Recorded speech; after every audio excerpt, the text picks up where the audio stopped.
It's the Nebraska Basketball Radio Show right here on the Husker Sports Network. Winding up with it is Young, and he threw it right into the hands of Green, Lordly snapping it out of midair. Tried an entry bounce pass. Green on the right side drives the ball to the racks, puts a double, hit the layup. Gervais Green coming from obscurity after he was benched and missed 4 games, and he has been the player of the game for the Big Red, who are up by 3 now. An inside look at what's going on around Nebraska basketball. Moore has a screen by Ivan. Refuses the screen in the corner to Easley. Touch pass right back to Cam. Mack against Ron Harper Jr. 3-ball, bang! A ring! A huge, humongous 3-ball by Cam Mack, and Nebraska's up by 5. With the head coach, Fred Hoiberg. Pick and pop, cross top of the circle, starts in on Teskey, pump fake, doubled, kicks it out. Burke drives it to the rim, and the goal to tie it at 50. Cross with the find, and Burke with a tying field goal. Sponsored in part by your Midwest Ford dealers. Visit online at yourmidwestforddealers.com. Now here's your host of the Nebraska Basketball Radio Show, Greg Sharpe. Welcome to our weekly sit-down chat here on the Nebraska Basketball Radio Hour. The head coach making some time for us. He's actually out on the road recruiting, but we're able to lasso him down. We're going to chat with him here for a couple of minutes. And Bobby Lutz, the special assistant to the head coach, will be in studio for a couple of segments. And we hope to hear from one of the Husker players themselves coming up later on in the hour. And Coach, before we kind of dive into the game action from this past week with Michigan and Rutgers, we would be remiss if we didn't start by talking about the tragic loss to the basketball world with Kobe Bryant, his daughter, and 7 others as part of a helicopter crash in Los Angeles. I want to commend you and Coach Howard from Michigan. I thought the way you guys honored that last night was very appropriate. Your thoughts about the events of the last couple days? Yeah, I mean, obviously it's a terrible tragedy for everybody involved in the crash, Greg. It's just, when you have a guy like that, especially in the world that, I've lived in for so long, this basketball world, it's just, he's one of those larger-than-life figures, truly one of the greats that this game has ever seen. And, when I heard the news, we were in practice. We'd just gotten out, and, we were in the lounge. We had some food for the players, and one of the guys came out of the locker room and just said there's been a report, and this is still in the early stages. I think TMZ maybe reported it. And he said there's been a report that Kobe died in a crash. And, everybody at the time just thought that it was misinformation or, it wasn't true. And then, went upstairs, turned the TV on, hit all the news outlets. And then, as the reports started to come in that it was true, it's just unthinkable. So, he was, great. The thing about Kobe, and, I played against Kobe. We were 1 year apart in the draft classes. He came in 96, I came in 95, and to compete against him, he's as close. I think Jordan's the greatest ever played a game. And to me, Kobe is the closest to Jordan because of his mentality, because of his approach that this game has ever seen. And, I competed against him. The most memorable was in the playoffs. When I was playing for the Timberwolves, we were the number 1 seed. They were the 2 seed that year. And we had just beaten Sacramento in 7 games in the conference semifinals. And then we played the Lakers, and that was the year they had Shaq and Kobe and Karl Malone and Gary Payton. It was really the first of the super teams that teams had put together. And just to compete against him in a playoff series. And, even though Shaq, maybe is dominating a player physically, maybe all the way back to Wilt, that there ever was, Kobe was the go-to guy. He was the one that when they needed a bucket, that's who they went to. And just to perform against him, looking back on the career, you just always feared him because you knew he had such a mental toughness to him. And that all went back to his work ethic and his preparation. I'll never forget this. I was, the last year of Kobe's career, year 20, was my first year coaching in the league, and we played them at the United Center, and we were playing a back-to-back. We played Cleveland the night before, and we played the Lakers on a back-to-back. And we went out, we did a little walkthrough, which most teams do if it's a back-to-back. You don't do your morning shoot-arounds. And I walked in the gym. I was the first guy in there, and I saw Kobe down with a ball boy by himself in a full sweat 3 hours before the game. And, that just shows you he had probably 20 games left in his career. And here he is still working on his craft. And, you know, he went out and had 22, I think. We were competing for a playoff spot. It was a huge game for us. We ended up winning on the stretch, but, you know, he was making huge plays, scoring over one of the premier defensive players in the league, and Jimmy Butler. And, you know, that's just who he was. He was such a competitive guy. You know, they just don't build them like that anymore. The guys that go out there, you know, you hear the stories about him working out at midnight, getting a couple hours sleep, waking up, doing it again the next morning, and that was what he was all about. So yeah, it's a terrible loss for the basketball community, and you know, for Juwan and I, two guys that actually competed against Kobe, to do that was a no-brainer. Heard the crowds chanting Kobe last night as you guys dribbled out the clock to have a shot clock violation, which I know you both agreed upon before the game. It was chilling and very appropriate last night. Now to the game, boy, Michigan, even without a couple of guys, they're a load to defend, aren't they, Coach? I mean, they can really create some mismatches out on the floor. Well, they've got great length across the board, Greg, and you know, you look at a guy like Wagner, who's, I mean, to me, you don't really know the true size of a player until you see him in person. And to me, you know, he's every bit of 6'11" at the 3 spot. You know, then their two bigs, you know, just poses a real problem, especially once they kind of control the tempo of the game. We took the lead with about 13 minutes to go. You know, we'd really had a good rhythm going and got the ball to the rim, and we're, you know, making the extra pass and creating looks. And they came down and hit a tough three, a contested three to take a 1-point lead. And then we had 5 or 6 possessions to where that ball wasn't moving the same. And within that, we missed a couple of good looks. You know, and go back and watching the film, we missed a couple threes that were good shots. We missed a couple threes that I didn't like. We missed a couple shots at the rim. Cam, who had an unbelievable night, you know, missed a couple shots right there in the restricted area. But, you know, I just didn't think the possessions were as quality as they were that got us that lead in the second half. And defensively, especially early on, we were scoring pretty much every possession, but we were trading baskets with them. Then when we got the lead, you know, you hope you continue to do the things that were working. And we were calling the same plays, the same actions. On a few of them, the ball did not shift side to side to get back into Cam's hands. So, you know, those are things that we need to be better at. We need to learn from and hopefully come out Saturday against a very good Penn State team and be better in those areas. Kevin Cross sure gave you a lift in that game, and he was a matchup nightmare for Michigan. They had a hard time covering him, whether he was putting it on the deck or spotting up and hitting some threes. You have to like what you see out of Kevin right now. Yeah, Kevin, you know, the same thing against Wisconsin. He did a really good job. Those teams drop their bigs. And what Kevin can do with his versatility and his ability to shoot the basketball is it takes that big away from the rim. And, you know, we've had trouble finishing in there. We're last in the league at finishing in the restricted area right now. And when you can pull a guy like John Teskey, who's 7'1", away from the basket, that created some back cut opportunities.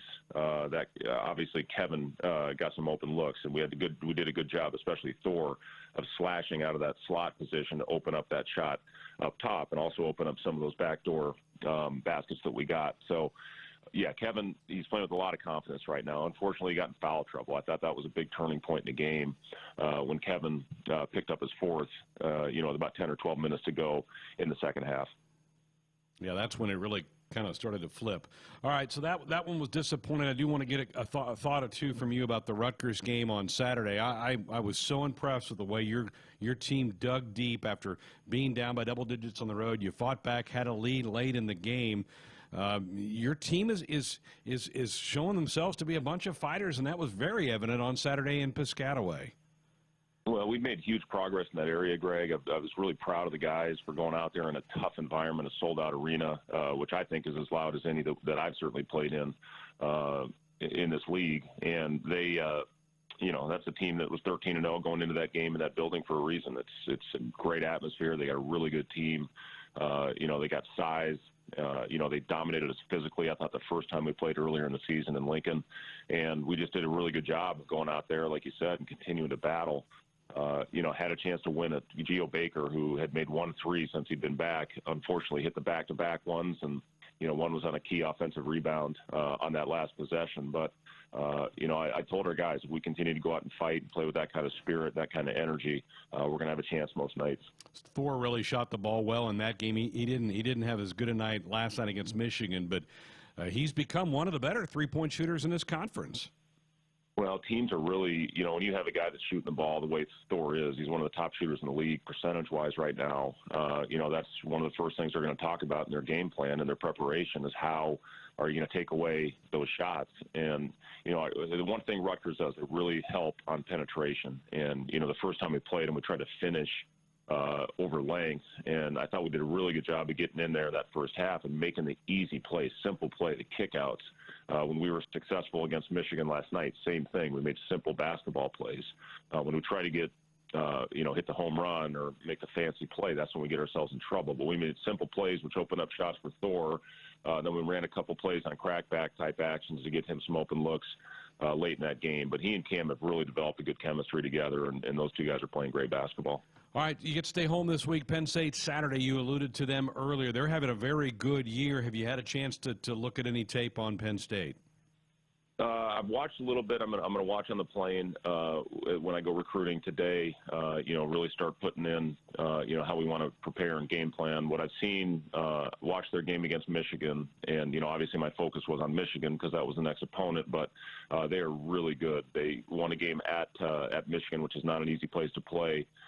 They're playing with a ton of confidence. They're shooting the basketball. Stevens is one of the best players, not only in the league, but in the country. So it's going to be a battle. And, we got to bring our physicality if we want to have a chance. Okay, coming up in our next segment, Bobby Lutz going to join us, a special assistant to you.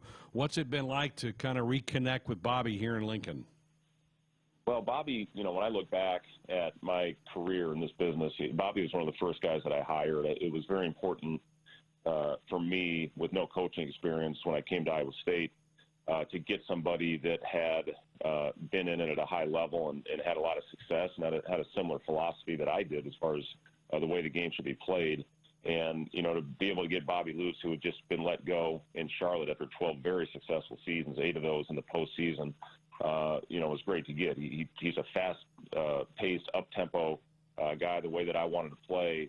And he was great for in the early stages of my coaching career, really helping me through a lot of the things that you need to know as a first-time coach in the NCAA. So, very, very good. He took care of all my scouts. He was very important with those 4 transfers, Royce White and Chris Allen and Chris Babb and Anthony Booker, 2 of which played in the NBA, as far as running the scout team with those guys every day. And he's just a very good guy to run things off of. He's got great knowledge of the game, and I'm glad to be back with him. Very good. Well, travel safe, and best of luck on Saturday against Penn State.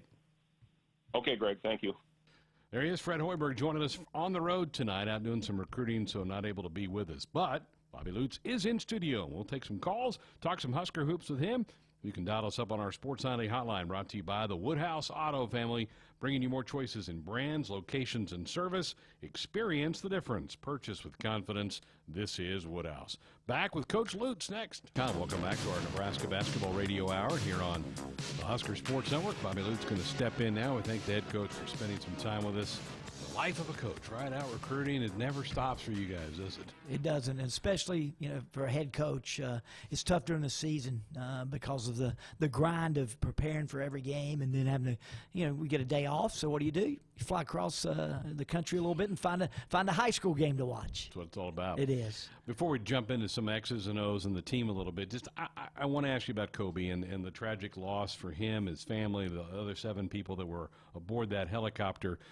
There's some shadows that are bigger than others. Kobe has a huge shadow in this sport, doesn't he? Yeah, it really does. Tragedies happen every day, and impact people, obviously very personally. But he touched a lot of people by being, the role model for a lot of our players, and, the players a little older, younger than me. Jordan was more the guy, Bird, Johnson, and then Michael. But for a lot of these younger guys, it's Kobe. And, not perfect by any means, had a few issues, but overall, what a great role model and inspiration, for so many people. And it's, for me, being a father of daughters, what's even more tragic is the loss of his daughter and those other young people. Say what you will, Kobe left an impact, as you said, that'll last forever. Got to play his pro days. Don't get me wrong; he had much more to give to the world that he will not be able to now. But at least he did get to play in the NBA and share his gift and impact the world in a huge way. And it's tough when young people die, in such a tragedy as well. I thought it was a very fitting moment before the game last night, and then the way the two teams just let the clock play out. I thought that was really touching, and you heard the crowd. They were chanting Kobe during that. Yeah, which is great. It's as you said, some people impact more than others, and he certainly has a lasting legacy. This team's in a tough stretch. How are you handling the locker room right now? How are you guys trying to make sure that the players don't get their heads down too much? And you've been through many seasons like this. What's the approach? Well, the thing is, Coach is the best at it. Fred's as good as I've ever been around. I've been fortunate to be around a number of really good coaches and had my own teams. And, I'll be honest, I wasn't as good at handling losing as he is.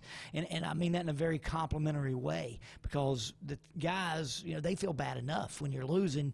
They don't need you to jump on them and you got to have a balance of instructing. Here are the correctable mistakes that we've got to do better, guys. We've got to work on this and practice, and yet not beat them down. And Fred sets the tone for that, even right after the game. If the guys don't play as hard as we need to, he calls them out for that. But like the Rutgers game, for example, we did everything but win the game. We made mistakes, but no one's going to play a perfect game. And got the shots we wanted, just missed them. Never blame a guy for taking a good shot. You're not going to make them all. And so Fred sets the tone with that, and all of us follow that lead in terms of dealing with the players. And, again, they're not happy losing, so there's no need to beat them up even more. We've got to stay positive, correct the things that we can correct to improve, and then get ready for the next game.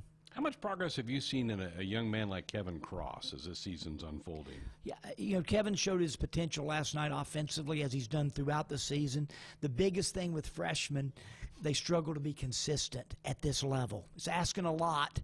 First of all, he's undersized at his position when he's coming in guarding the opposing center.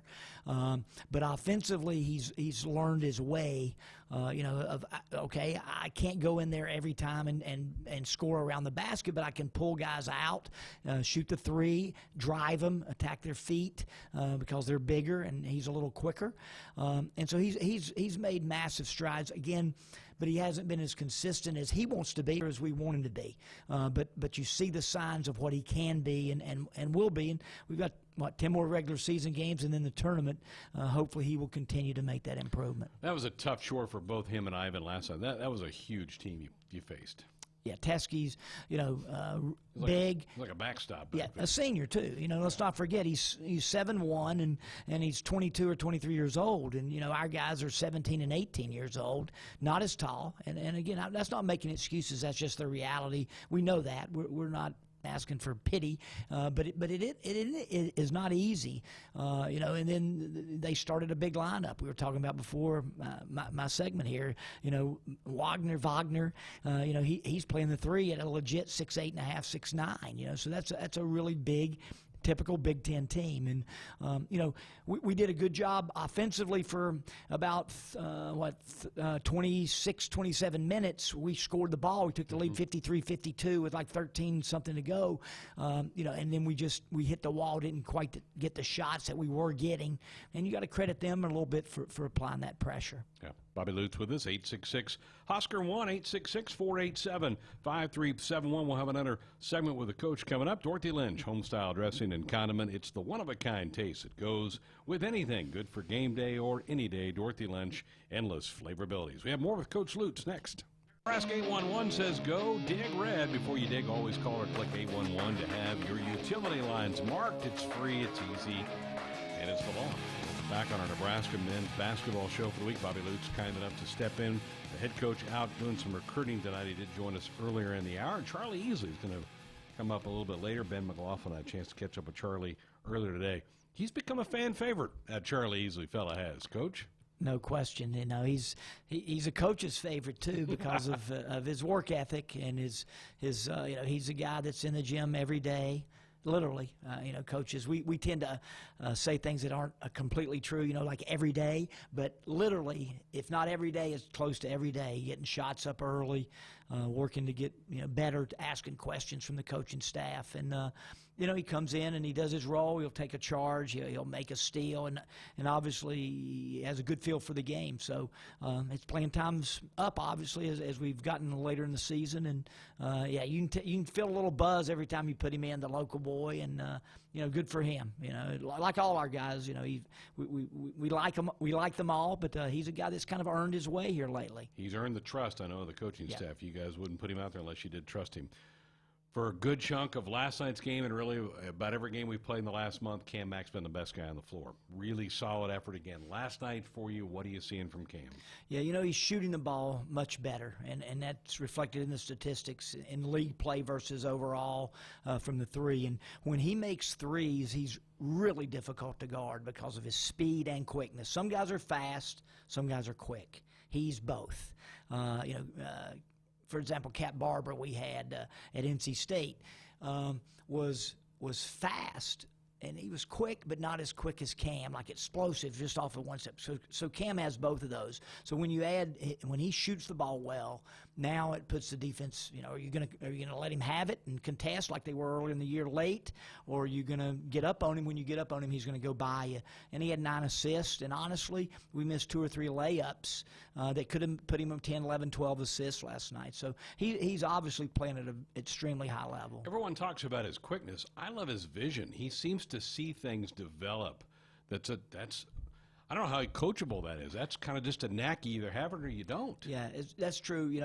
And for guys that are really good with the ball, the game slows down compared to the rest of us. So as he's driving, you can see that he does hesitate just briefly, and he'll see the cut before it happens and make the pass as it's happening. And if you don't do it, it's too late because it's a game of momentary advantage. If you're going to shoot it, you better shoot it at this level. Mm-hmm. You better shoot it when you're open, because that advantage of the opening is going to close with the athleticism of the teams at this level. Same thing with making a great pass.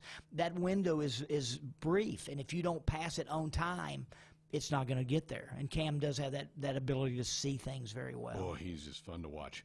Penn State is about ready to tip. Well, they just have tipped off with Indiana. They'll be here on Saturday night. Have you started to dive into the Lions yet? Yeah, Coach Gates is doing more of this game, but we both work on every game, and along with Coach Sadler. And they're I tell you what, they play really hard. They remind me of Rutgers.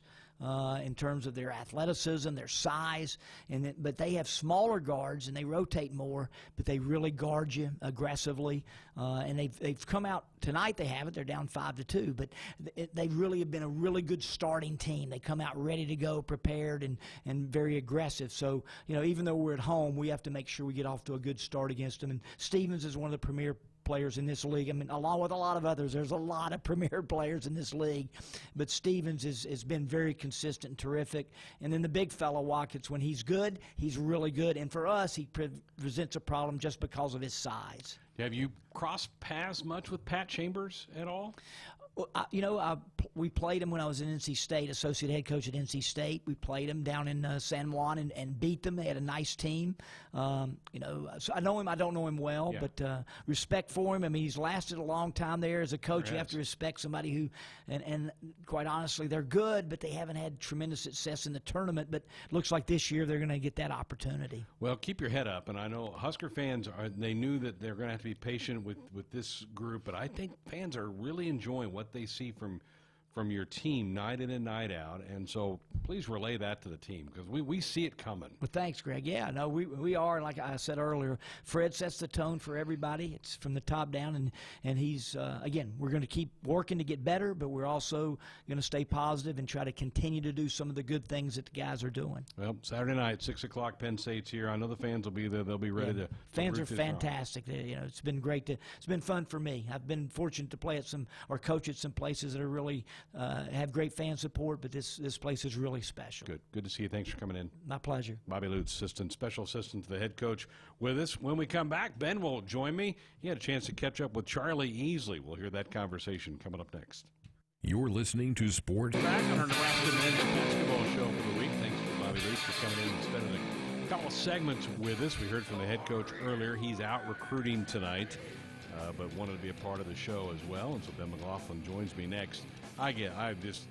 I could sit and talk to Coach Lutz for hours, and I know you had a great time when you were in Italy, just kind of hanging around, he and his wife. Oh, yeah. His wife is a riot, just a really fun lady to be around, and they're just fun people to talk to. You know, Bobby's been around the block a time or two, and just, you know, he's a guy that just knows basketball, so it's just fun to, you know, hear him talk about the sport and, you know, coming from where he, you know, his background at Charlotte and being around the state of North Carolina a whole bunch. I haven't been around very many people that are around that part of the country, and so, you know, to talk about, I mean, last time he was in here with me, you know, talking about his experiences in the ACC, and, you know, I was kind of talking to him about some arenas in the Big Ten. At that point, he hadn't been to a whole lot of them, but, you know, then hearing him talk about, you know, going to Charlottesville and playing in Virginia, going to Chapel Hill and playing in North Carolina, you know, it's kind of cool getting a different perspective from a different part of the country. Well, to wrap up this show, you had a chance earlier today to sit down and talk with Charlie Easley, who you got to see firsthand when you were on that Italy trip this summer where he led the team in one of the games. Now he's got a scholarship. Yeah, really a fun young guy to be around. You know, just a great teammate, puts his 100% into everything, and has obviously done enough to have an impact with the team so far this year in his freshman season. And earlier today, after one of his classes, was able to ask Charlie what it's been like so far, dipping his toe in what Big Ten and college basketball has been all about. I mean, it's definitely been a dream come true. I mean, it's everything that I've worked for, and I mean, it's been quite an experience so far, and I'm just trying to work hard, do my best every game, every practice, and the rest will take care of itself. How much have you had to adapt just your mindset day to day of what being a college basketball player at this level is like? You know, just things like prepping, watching film, getting ready for a game, going to class, taking care of your body, watching film, you know, all these things that maybe you didn't have to do in high school that it's required at this level. Yeah, well, there's definitely a bigger mental aspect that goes into preparing for games and stuff, and looking at film and all the plays that you have to kind of read on the court and kind of see it in film, and you just go based off that. And it's definitely been another step forward for me in doing all that and keeping track of just how my body's feeling and getting the treatment I need. And yeah, it's been a lot. It's been really cool watching you already, just kind of take that step of going from walk-on to not even just in the rotation, but a guy that's playing significant minutes and earning a scholarship. It takes a long time typically for this to happen, sometimes 4 years. You've kind of had it happen in a few short months. Have you ever had time to just kind of reflect on how far you've come, really just, you know, a semester into your college career? I mean, there's definitely kind of going really fast, but I've definitely had some time just to realize how special it has been for me to have all this happen this soon. Because going into it mentally, I mean, I knew it might have been a long run. I mean, just kind of getting like where I wanted to be, but for it to happen like this is, I mean, it's everything I could ask for, and I'm not going to take it for granted. I'm going to keep working, and I mean, I've gotten this far, but it doesn't mean anything. I just got to keep working. Let's go to the beginning. What was the feeling for you first getting on campus and, you know, rebuilding this thing, this entire team, you know, building this team in, I think it was 27 days or something, just being here every day and, you know, following the news and finding out how your new teammates are going to be and how you guys are going to mesh together? What was that process like for you, just, you know, taking a step back and watching this thing come together?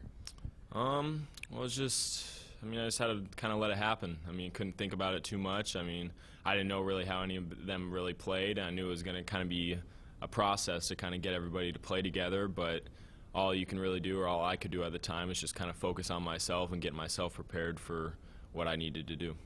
Then obviously you guys start practice for, you know, you get a little time before we went overseas to Italy, but when you were actually on the floor, when the team was assembled, when was the moment that you're like, man, I can compete? You know, this is something that if I work hard enough, then I can crack the rotation. I can play with these guys.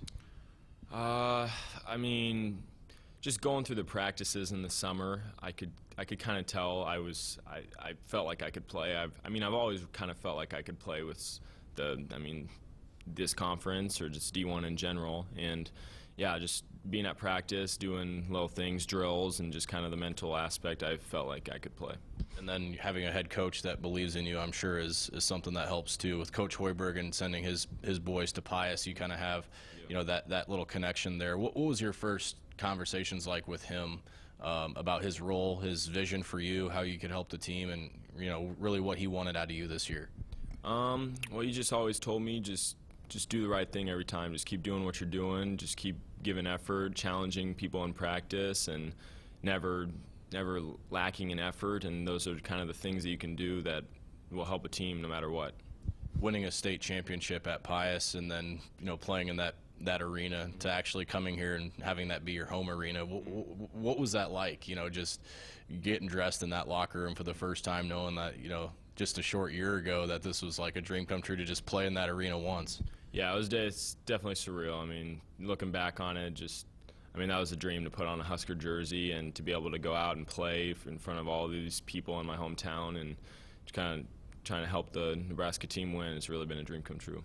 What did you think of the Italy trip? It was really funny. That last game in particular, I was sitting behind your grandparents, and to have them there was really cool. But just that whole experience, a life experience, being with a new coach, being with all your new teammates, and playing basketball at the same time. When you look back at that a few months later, what do you remember about it? Oh, just all the sights we got to see. All the places we got to play and go. I never would have imagined I would be there playing basketball, and it's just crazy where basketball can take you, and I'm so glad that my grandparents were there with me, and I'm glad I could have a good game when they were watching, so that was a good part of it too. So yeah, that was just awesome. I'm never going to forget that trip. Okay, let's kind of bring it to the present tense now. I know, the losses are piling up, and the results aren't where you're at, but you guys are just still playing your butts off all the time. How do you continue that, Charlie? It's so easy for the losses to just kind of weigh on you and have it affect your effort, but it hasn't with this team. What's keeping this team going, and how are you guys able to do that every single night? I think it's the fact that we know that we can hang with some good teams, and we've proven that we can beat good teams, but it's just kind of little lapses of not scoring and them going on a run that's really killing us. But we know that we can hang with anybody at times. So I think that in our mind is kind of keeping us going, and the coaches are doing a good job of reinforcing just confidence in us. And at the end of the day, you can go on a losing streak now, but you just got to be playing your best ball at the end of the year. You guys look like you have a lot of fun together, the team. You guys are always joking around, always smiling. It seems like you guys get along really well, and you haven't even really been together that long. How much does that stuff off the floor help you in these times, just enjoying being around each other?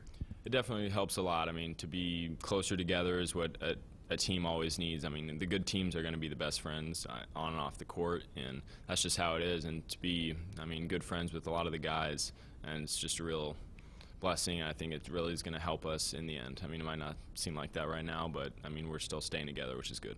What's practices like? Because you got 3 pretty good players on the scout team that are giving you guys good looks every time. But when you're going against guys like Delano, and I know you're probably still over there too on the scout team, bouncing back and forth. But you got Delano and Derek and Shamil, just going against those guys in practice. What does that do for the team just in terms of preparation? Definitely helps us a lot. Those are 3. Those 3 guys. They definitely can play, and they challenge us every day, and it's just good to get a look. It's kind of like a game look with them playing, because they're really good players, and they definitely challenge us in practice. Penn State next, obviously a very physical team that's not too dissimilar to Nebraska in terms of what they had to rebuild, and what this could potentially turn into a nationally ranked team. I know you guys had the day off today, but what do you know about them? What type of challenge they're going to bring to PBA on Saturday? Oh, yeah, I know they're a super physical team, a lot of talented guys, and, they're doing pretty good in the Big Ten. I think they're 4-4 right now, so, if you can win 4 games in the Big Ten, then you can play. So we're going to have a good scout. Coaches are going to get us ready, but we're going to have to be ready to play. Now that this is all kind of happening to you, you're doing an interview, you got your Husker gear on, you're playing at PBA. What's it feel like to live this dream out? You're finally getting your taste of everything that that you've been working for your entire life. It's kind of playing out right now. Now that it's finally here and happening in front of you, what's it feel like? Just gotta stay in the moment. It feels good, but I'm not satisfied. I'm always looking to get better, and that's what I'm going to keep trying to do. And it's my freshman year, and I have a long ways to go and a long ways to improve. So, Charlie, appreciate you sitting down with us, man. Keep that body healthy. Let's go get one on Saturday. Appreciate it. Charlie Easley, Nebraska freshman guard, with us here on Sports Nightly. Really just a fun guy to be around. And, as I said in the interview, a lot of times it takes 3-4 years for walk-ons to be in this position where they're contributing. It took him 3-4 months. boy, the fans go crazy when he comes into the game. It doesn't matter. Now, it was a novelty early. Now it's like expected that he gets in there. He's getting key minutes for this team. Played 14 minutes last night. Didn't have much of a stat line last night, but I'm really happy for him, proud of him. And I know, as Bobby Lutz said, the coaches like dealing with him because he works his tail off and gets in there and gets going. The challenge is going to be, Ben, is you've lost 6 in a row, to try to keep your head above water a little bit here. And we've certainly seen this in the past. Losing streaks are so hard to get out of. It'll be a challenge to the staff to kind of keep these guys emotionally up. It will. But, as Charlie said, the results, they're not wins, but they're close games. And so, just playing every team tight is giving them confidence to play hard every night because they know they can compete with these teams. Yeah. Callers and guests into our show, dial us up on our Sports Nightly hotline, brought to you by the Woodhouse Auto family, bringing you more choices in brands, locations, and service. Experience the difference. Purchase with confidence. This is Woodhouse. 2 hours in the books, 1 to go. We'll have buy, sell, and we'll hear from Heather Brink, Husker women's gymnastics coach. All that's coming up in hour number 3. Don't go away. Come on back.